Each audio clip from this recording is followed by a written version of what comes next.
Hello everyone, কেমন আছো তোমরা সবাই? আশা করি ভালো আছো, আমিও ভালো আছি। আজকে আমি রান্না করেছি চিকেন। তো দেখো, চিকেনটা এখানে আগের দিনে আমি ভেজে রেখেছি আগে। আর এখন আমি কড়াইতে তেল দিয়ে দিচ্ছি, তেলটা গরম হয়ে গিয়েছে, তেজপাতা দিয়ে দিলাম। তারপর দিয়ে দিব তোমার সব মশলাগুলো একসাথে করে রেখেছি। গরম মশলা ওগুলো দিয়ে দিব, জিরা দেব, এই যে সব মশলা আমারগুলো দিয়ে দিলাম। মানে দারচিনি এলাচ লবঙ্গ সব একসাথে করে রেখেছিলাম, ওটা দিয়ে দিলাম। তারপরে দিয়ে দিব কয়েকটা গোটা জিরা, গোটা জিরে দিয়ে একটু নাড়াচাড়া করব। তারপরে তোমার এখানে দিয়ে দিব আদা রসুনটা দেওয়ার পরে পেঁয়াজ দিয়ে দিব। পেঁয়াজটা দিয়ে দিলাম, পেঁয়াজটা দিয়ে ভালো করে পেঁয়াজটা ভাজা ভাজা হয়ে আসলে তখন দিয়ে দিব আদা রসুন। পেঁয়াজটা আমার ভালো করে ভাজা হবে, তারপরে আমি কিন্তু আদা রসুনটা দিব। তো কথা হচ্ছে যে এখানে রান্না করছি আজকে আমি দুইটা জিনিসই, কারণ প্রতিদিন ডাল রান্না করি। আমাদের বাসায় ডাল না রান্না করি যেদিন সেদিন ডাল চাই, যেদিন করি কেউ খায় না, 2-1 চামচ খেয়ে সব ডালটাই দেখা যাচ্ছে ফেলে দেওয়া হচ্ছে। তো সেটা তো একটা অপচয়, তাই না? তাই আজকে আমি ডাল রান্না করব না। তো তাই এখানে দিয়ে দিলাম 2.5 চামচের মতো তোমার আদা রসুন একসাথে বাটা। তো আদা রসুন দিয়ে ভালো করে নেড়ে চেড়ে নিচ্ছি, একটু ভেজে নেব। ভেজে নেবার পরে তোমার এখানে আমি দিয়ে দিচ্ছি পানি, আরেকটু আদা দিলাম আর কি। তো যাই হোক, এখন এটা ভাজা হয়ে গেলেই আমি এখানে দিয়ে দিব পানি, পোড়ার যেন না লেগে যায় তাই আর কি। তো পানি দেবার পরে সব মশলাগুলো দিয়ে দেব।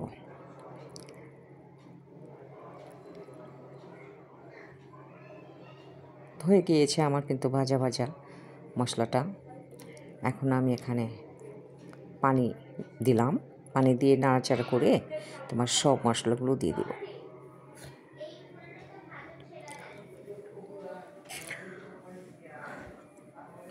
দেখতে মনে হচ্ছে কিন্তু মনে পুড়ে গিয়েছে, না না কিন্তু পুড়ে যায়নি, একটু ভালো করে ভাজা হয়েছে। হলুদ দিলাম তোমার 3 চামচের মতো। তারপরে তোমার দিব মরিচের গুঁড়া। আর এই মরিচের গুঁড়াটা না খুব সুন্দর কালার হয়, কারণ এটা আমাদের হাটহাজারির মরিচ বলছে। এটাতে কালার হয়, বাট এটা ঝাল হয় না, এটা মিষ্টি মিষ্টি ভাব, খুব দেখতে সুন্দর লাগে রঙটা, খেতেও খুবই টেস্টি হয়। এই মরিচটা এবং এই যে দিয়ে দিলাম তোমার জিরার গুঁড়া,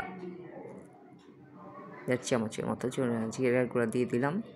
তারপরে এটা মশলাটাকে আবার একটু ভালো করে কষাবো, ভালো করে কষিয়ে তারপরে তোমার মুরগিটা দিয়ে দিব। মুরগির মাংসটা যেটা ভেজে রেখেছি ওটা এখানে দিয়ে দেব। তো আমার মশলাটা কিন্তু ভাজাভাজি হয়ে গিয়েছে। এখন এই যে ভাজা মাংসটা দিয়ে দিলাম। তারপরে এটা ভালো করে আবার নাড়াচাড়া করবো, আর একটু কষাবো। তারপরে এখানে দিয়ে দিব আলু, কারণ আজকালকার আলুগুলো কেমন শক্ত, সহজে গলতে চায় না। তো এখানে কষানোর সাথে সাথে আলু দিয়েও ভালো করে কষাবো। দেখেছো কালারটা কি সুন্দর হয়েছে? তো আলু দিয়ে দিচ্ছি, কিন্তু আলু দিয়ে আবার একটু কষাবো, তারপরে তোমার ফাইনাল লুকটা হয়ে যাবে, আমার রান্না হয়ে যাবে। আর এগুলো হচ্ছে গিয়ে তোমার ব্রয়লার মুরগি, তো এটা বেশি একটা রান্না করতে হয় না, তাহলে গলে যায়, নরম হয়ে যায়, ভেঙে যায়, তখন খেতে বিশ্রী লাগে। তো যাই হোক, আমি এটা রান্না করলাম আজকে মুরগিটা আলু দিয়ে সুন্দর করে। এটা খুব আমাদের ঘরে সবাই মুরগি পছন্দ করে, আর খাওয়ার মধ্যে সস্তা, তাই না? মাছটার যে দাম। তো যাই হোক, এটাই আমরা খাই বেশি অংশ সময়। তো আমার মাংসর ইয়াটা প্রায় হয়ে আসছে। এখন আমি ওই যে ঢাকনা দিয়ে সিদ্ধ করে নিচ্ছিলাম আর কি। তো ঢাকনা তুলে দিলাম, এখন পানি দিয়ে দিব নেড়ে চেড়ে পানি দিয়ে দিচ্ছি। পানি দিয়ে দিলাম পরিমাণ মতো। তারপরে একদম আমার এটা হয়ে যাবে মুরগির মাংসটা আজকে আমার। মুরগির মাংসটা কিন্তু আমার হয়ে গিয়েছে, দেখো হয়ে গিয়েছে। আমি চুলাটা বন্ধ করে দিচ্ছি, আর এই যে বরবটি আলু কেটে রেখেছি এটা ভাজি বসাবো। আজকে আমাদের এটাই দুপুরের খাবার, মুরগির মাংস আলু দিয়ে আর বরবটি আলু দিয়ে ভাজি। আর বসিয়ে দিয়েছি আমি বরবটিটা। তো দেখো হয়ে গিয়েছে। আজকে কি রান্না, মুরগির মাংস আলু দিয়ে। আর ওখানে কিছু ওখানে কিন্তু আছে তোমার বেগুন দিয়ে লইট্টা শুটকি, কালকের তরকারিটা। আর এই যে বরবটি ভাজি আলু দিয়ে ভাত, এটাই হচ্ছে আজকে আমাদের দুপুরের খাবার।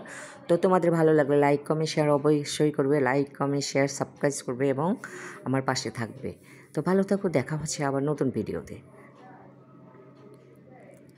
ভালো থাকো, টাটা, গুড নাইট।